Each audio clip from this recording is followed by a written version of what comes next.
I am not guilty of these allegations, but if I am guilty of anything, it is of giving all that I have.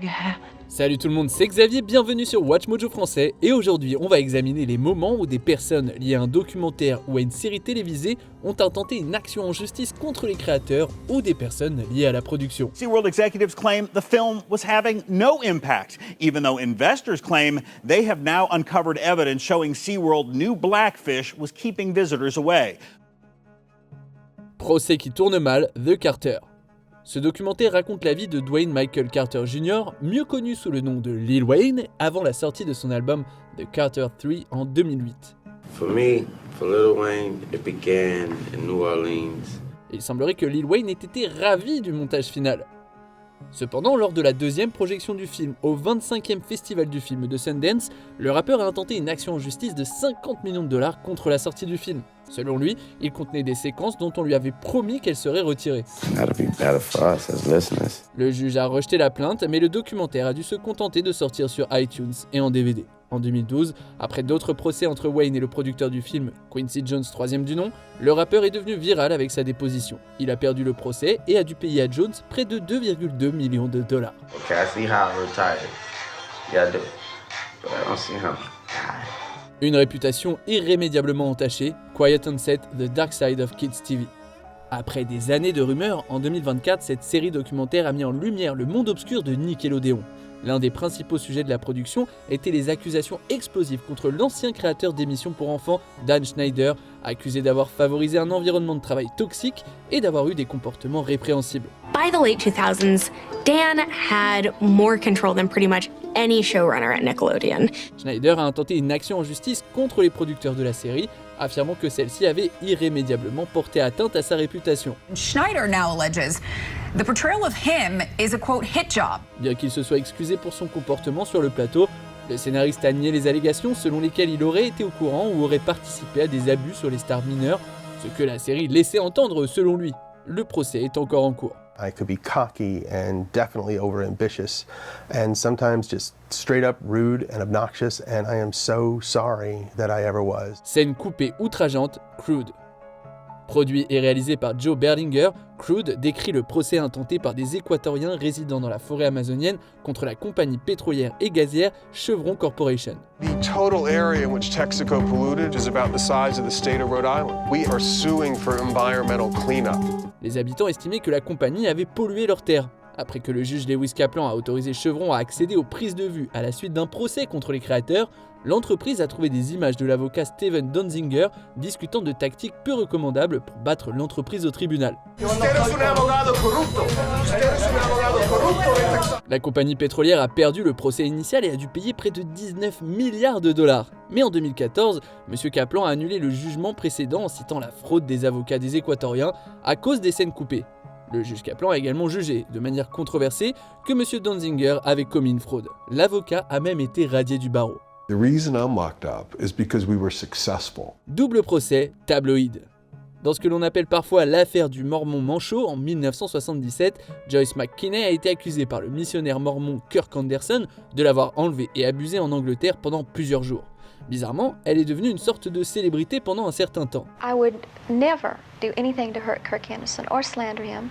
En 2010 est sorti Tabloïd, qui examine l'affaire et la fascination des journaux pour McKinney. They had painted a totally different picture of me. If I was well educated, they made me stupid. En 2011, elle a intenté un procès au réalisateur Errol Morris, affirmant qu'elle avait été trompée sur l'intention du film et qu'il l'avait diffamé. Errol Morris a gagné le procès. Toutefois, McKinney a intenté une autre action en justice en 2016. Elle a accusé Errol Morris de s'être introduit chez elle et de l'avoir volé, ainsi que d'avoir menacé de s'en prendre à son chien d'assistance. Cette affaire a été rejetée. Accusation grave, The Case of John Bennett Ramsey. En 1996, l'enfant star des concours de beauté John Bennett Ramsey a été assassiné à Boulder, au Colorado. Bien que l'affaire ait déchaîné les États-Unis, personne n'a été condamné pour ce crime, la famille niant être impliquée pendant des décennies. En 2016, la chaîne CBS a diffusé la série documentaire The Case of John Bennett Ramsey, qui examinait l'affaire et émettait des hypothèses sur les personnes responsables. It's very likely they know who did it. They may still be trying to figure out why did this happen. Le frère de John Bennett, Burke Ramsey, a rapidement intenté une action en justice contre CBS, le docteur Werner Spitz, médecin légiste, et d'autres personnes pour diffamation, car il a été accusé du crime. The lawsuit alleges the experts and the program itself knew that Brooke Ramsey had been excluded as a suspect by the authorities. Au total, il demandait pas moins de 250 millions de dollars de dommages compensatoires et pas moins de 500 millions de dommages punitifs. En 2019, l'affaire a été réglée à l'amiable. The brother of John Benet Ramsey has reached a settlement with CBS. Des investisseurs trompés, Blackfish. En 2013, la sortie de ce documentaire a changé à jamais le paysage de SeaWorld. Il met l'accent sur la captivité de Tilikum, une orque qui a coûté la vie à 3 personnes, et sur la façon dont les orques sont traités par l'entreprise, ce qui a dégoûté de nombreuses personnes. I think that in 50 years we'll look back and go, my God, what a barbaric time. En 2014, des investisseurs ont intenté une action en justice contre SeaWorld.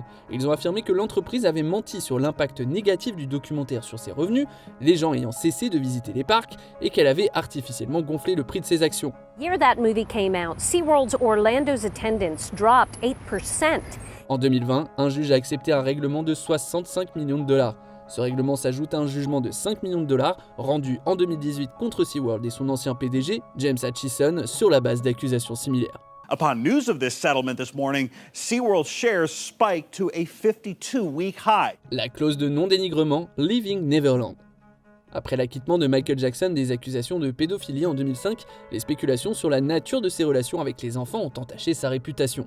He was already larger than life. And then he likes you.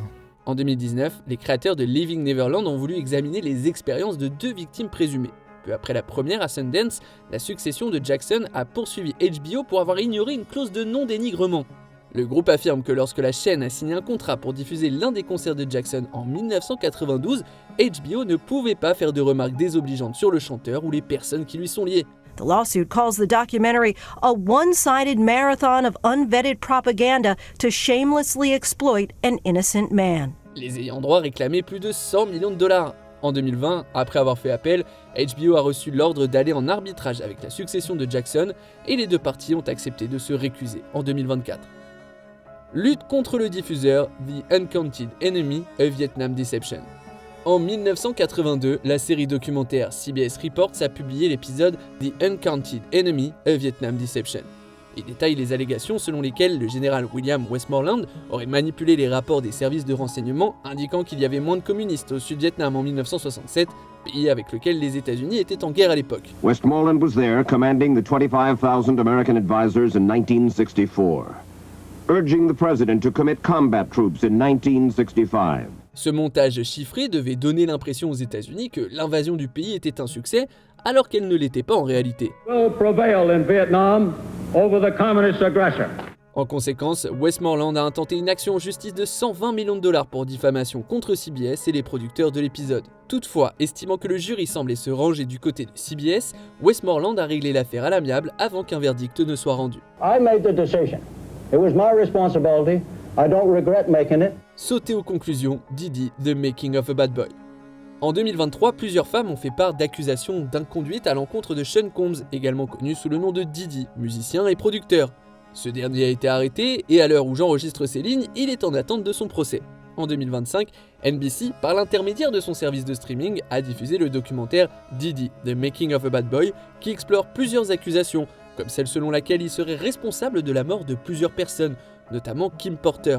Kim dying is one of those stop you in your tracks moments. Sean Combs a réagi en intentant une action en justice contre le radiodiffuseur. The documentary maliciously accuses Mr. Combs of murdering the love of his life and mother to his children, Kimberly Porter. Il affirme que le documentaire saute à la conclusion de manière malveillante et sans fondement au sujet des exploits criminels présumés de Didi. Il estime que le film lui a causé un préjudice économique et il réclame 100 millions de dollars de dommages et intérêts. The documentary advances the false narrative that it cannot be a coincidence that Ms. Porter and others in Mr. Combs' orbit have died. Avant de continuer, abonnez-vous à notre chaîne et sonnez la cloche pour être tenu informé de nos dernières vidéos. Vous pouvez être notifié occasionnellement ou pour toutes les vidéos. Sur votre téléphone, assurez-vous que les notifications sont activées dans les paramètres. Réclamation pour diffamation, Chris Brown, A History of Violence. Les allégations d'abus formulées à l'encontre de personnalités en vue peuvent être destinées à provoquer une frénésie médiatique, et la situation juridique de Chris Brown ne fait pas exception à la règle. Au fil des ans, son comportement violent a fait l'objet de diverses accusations, plus ou moins connues du public. He said, Un documentaire d'investigation de 2024 a présenté ces cas, au détriment évident de l'image de Brown. En réponse, Chris Brown a intenté un procès en diffamation contre Warner Bros. Discovery pour 500 millions de dollars. Son équipe prétend que les récits au cœur du documentaire sont faux, malgré les nombreuses accusations contraires. Their actions undermine not only Mr. Brown's decade-long efforts to rebuild his life, but also the credibility of true survivors of violence. Y a-t-il d'autres cas de poursuite contre des réalisateurs de documentaires que nous n'avons pas vus dans notre vidéo? Que pensez-vous de notre sélection? Dites-le moi dans les commentaires et checkez ces autres super vidéos de WatchMojo français.